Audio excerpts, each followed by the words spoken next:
Somehow a cow pushed another cow into that. Stuck her foot through it, hit the pipe and broke it. Just can't catch a break.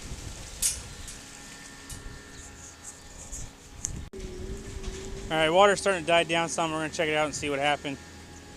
We got water all the way down to the propane tank down there. That's also got all three drain valves open. This tank is like 6,000 gallons and it should have been pretty close to full.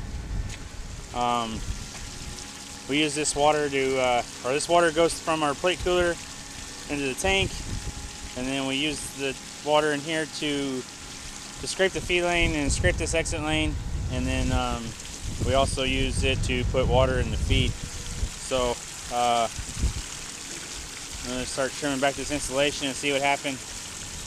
There was probably the first side of Group 4 had come out and Group 1 was trickling out still. There was just a few cows left.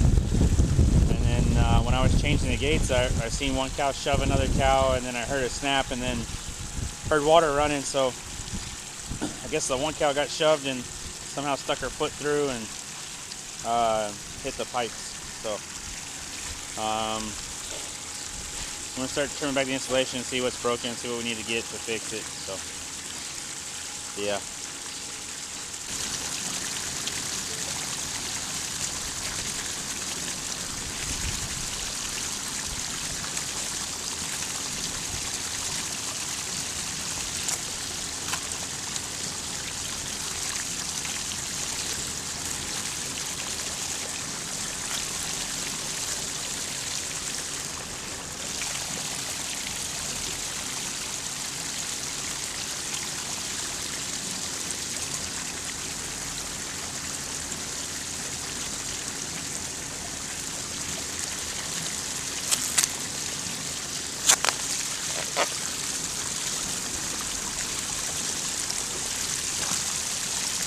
Well, that kind of sucks.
I don't want to get wet.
That's going to be probably a problem.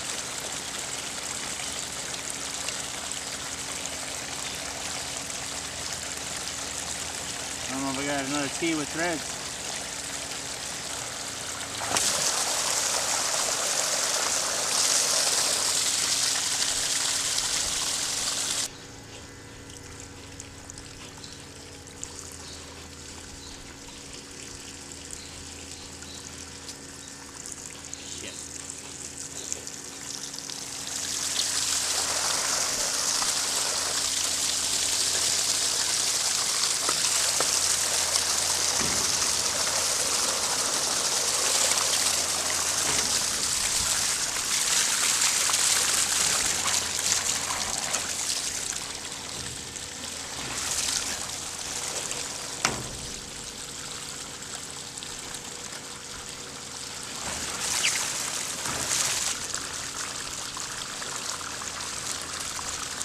I'm just gonna leave it like that.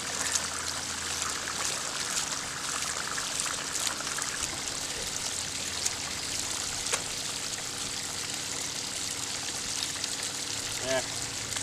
Make sure to replace all the way from here to here. Maybe even to that valve. Maybe go straight into the 90, yeah. Damn it. And a regular T, 1, 2, 3 of these, a regular T, a 90, a T with thread.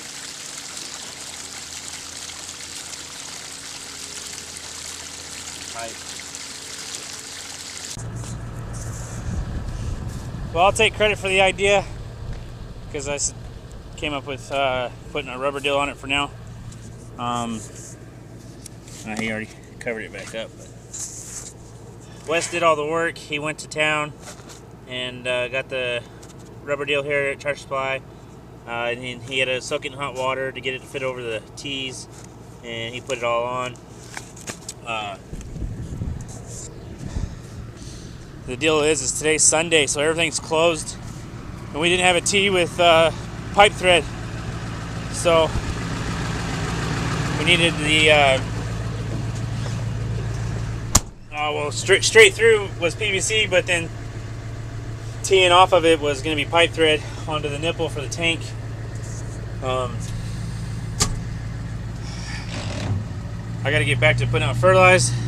But tomorrow, on Monday, we'll probably go get all the parts that we need, or the fittings that we need. I think we need 3 mil adapters to go into the couplings, into the valves, and then that T with the pipe thread.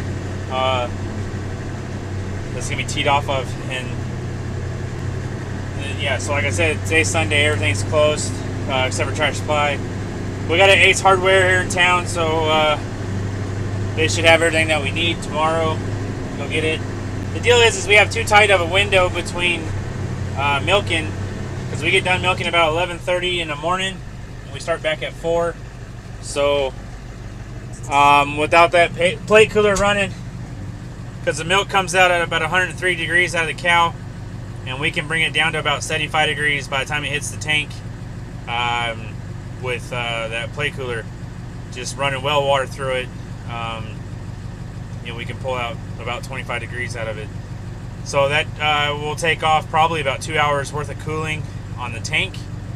On a normal day, the milk can be ready to be shipped at 38 degrees about an hour after we get done milking. So there's not enough window to just not run the plate cooler for a day or two. It has to run, and then we have to have somewhere for the water to go. So that's why we went ahead and put that rubber deal on, and it'll be just for the 24 hours until we can fix it tomorrow. But yeah, I gotta get back to putting out fertilizer. So, all right, today's Monday. It's Monday afternoon now, and the deal on this, what we call the manifold, is just what we made. We put this in August last year. I believe it was August, July, somewhere in there. And that rubber coupling, it's actually holding pretty good. I was worried that it would get too much pressure on it and it would slide off, but it's all nice and tight. It didn't leak, didn't drip, didn't do nothing. So we're just gonna leave it like that for now. For one, because we're strapped for time, and we want to do something a little different and put a water faucet in here so we can have a water hose to wash your boots off. You know, say if you're getting in a tractor and you can wash your boots off, get all the manure off of them so you're not tracking it into any equipment. And then what this does is, like this valve opens the pipe on the other side. The one right here opens this short piece of pipe, and that way we can flood the inside of the lane and get it really clean. I'll show you that in a second. And then this one here does the exit lane, and also I can connect those pipes and then run water into the feed wagon.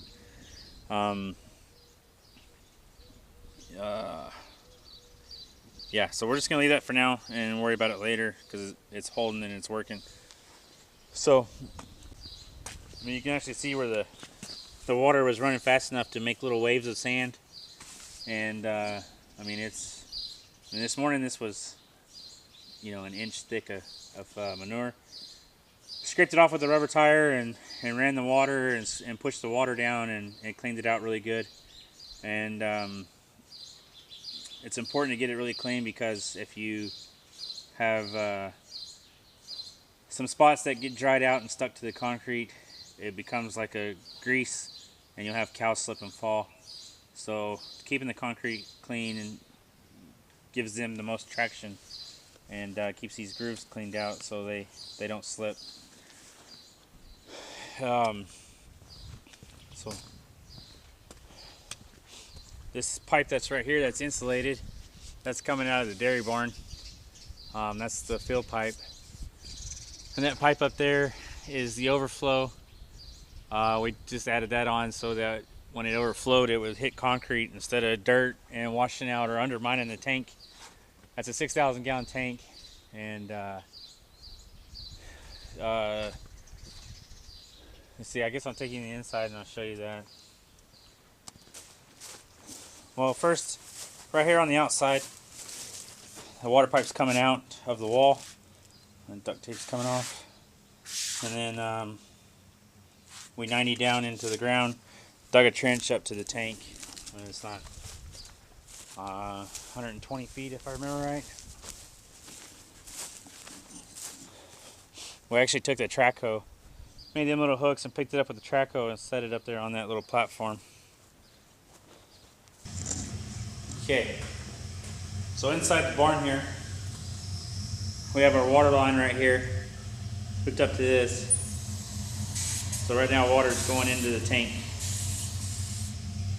It's going into the plate cooler. And this is a dual pass plate cooler. So the water is going in the bottom, coming up to the top, coming out here into the pipe. We put this in so we could fill the vat up. Put this in so we could fill the vat up with the water, and the pipe continues on through the wall and where we just came from. Okay. The milk side, it's a dual pass. So milk comes down the pipeline, fills the receiver jars up. There's 2 receiver jars for each side. Gets pumped up through the filters. We got a filter on this side. Comes through on this side. It goes through the T. Comes through the 90. Back down. Into the plate cooler. Up. Comes up the plate cooler. Over. Back down the plate cooler. So it's getting a double shot of cold water. Back out. Back up to this pipe and then down into the tank. So yeah, so we got single pass on the water, cold water coming in, cold water coming into the bottom, going up, warm water going out, and hot milk coming in here down to the bottom. The milk travels up, over, back down, and then cold milk is coming out. Milk coming out of the cow. When the milk comes out of the cow, it's at about 103 degrees, and we're able to pull about 25 degrees, 28 degrees out of the milk with just that plate cooler and running our well water through it. There's no glycol or anything like that.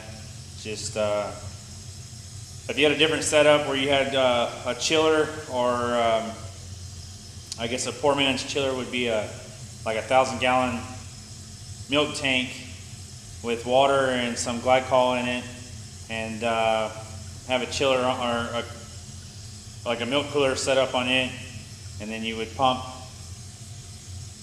that glycol mixed with water through the plate cooler. You could pull it down to about 40 degrees, and with just water in the plate cooler, we're able to pull it down to about 75 when it goes in the tank. This morning, tank was empty, and it's usually sitting at like 70, 80 degrees when they start milking, when it's empty from being washed. And so they had milked group 1 and group 2, and they were starting on group 4, about halfway through group 4. So they would have milked probably 450 cows, and right there was reading 42 degrees. So it actually works quite well with just well water. So they milk collar got here at 12:30, and the milk was 36 degrees, and we got done milking this morning at about 11:30. So that's working really well, and there's no, with the amount of milk that we have going in the tank, we have to have that plate cooler running no matter what, or it'll be about a 3 or 4 hour wait to get it to cool all the way down. So that's how all that works, and we're just gonna leave that for like it is for now, because that'd be a couple hour job getting that all fixed and straightened out, and we just don't have time right now, and we're gonna see if we can come up with a better idea. But yeah, it was just wasn't planning on anything like that. Just I was standing there and I had the camera in my pocket, and Cal broke the pipe right when I was there, so I started filming it and just to see how it was going to turn out, and that's how it turned out. So yeah, thanks for watching. Don't forget to comment, rate, and subscribe, and we'll see you on the next one.